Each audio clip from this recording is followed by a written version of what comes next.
Stars and Stripes has just reported the following.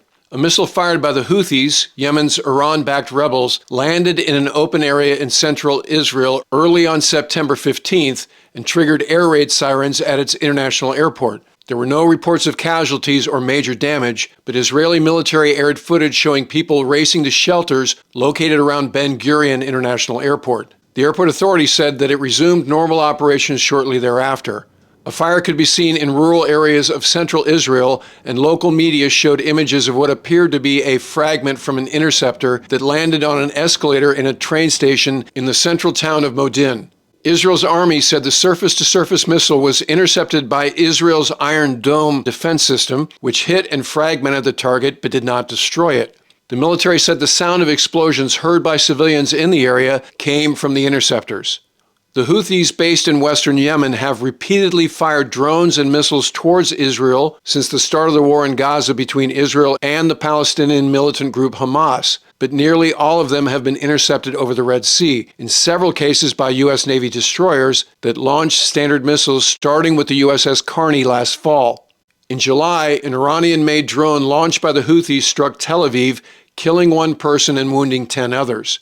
As previously reported on this channel, Israel responded with a wave of airstrikes on Houthi-held areas of Yemen, including the port city of Hodeidah, a Houthi stronghold. Israeli Prime Minister Netanyahu hinted at a similar response in remarks at a cabinet meeting after Sunday's attack, saying, quote, "The Houthis should have known by now that we exact a heavy price for any attempt to harm us. Anyone who needs a reminder is invited to visit the port of Hodeidah," end quote. Brigadier General Yahya Shari, a military spokesman for the Houthis, said they fired a ballistic missile targeting, quote, "a military target," end quote, in the area of Tel Aviv. Meanwhile, Houthi attacks on shipping in the Red Sea continue. On September 15th, the same day the Houthi missile was intercepted over Israel, a European Union naval mission operating in the Red Sea known as Operation Escalating said salvagers had begun towing a tanker that had been on fire for weeks after a Houthi attack. Operation Escalating's reps said the Greek-flagged Soyunion was being taken to what they described as a safe location.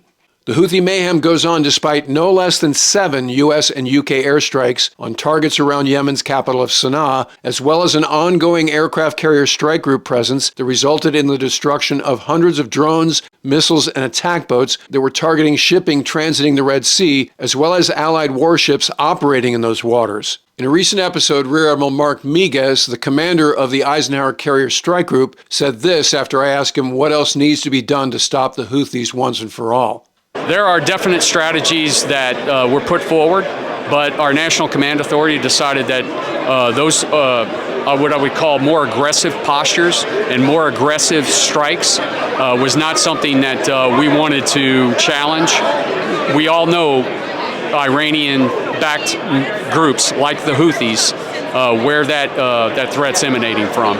And so that is a calculus that's handled at echelon 0 at the National Command Authority with NSA and everybody else. So those are things that I don't dabble in. But moving forward, we are going to have to continue to deal with this, and it'll be up to our National Command Authority to probably be more aggressive with our strike groups and all of our assets, not just Navy.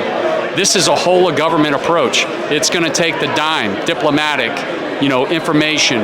It's going to take the military, yes, but it's also going to take economic pressure as well. And I think if we can get that focused with a whole of government approach, I think that's what's going to result in the freedom of navigation in that critical strait, which impacts about 20% of the global commerce. As Admiral Miguez said there, Iran supports militant groups with funding and weapons across the region, including Hamas, the Houthis, and Lebanon's Hezbollah, which has traded fire with Israel on a near-daily basis since the war in Gaza began with the terrorist raid on southern Israel on October 7th of last year. Iran and its allies claim that everything they are doing is motivated by their solidarity with the Palestinian people.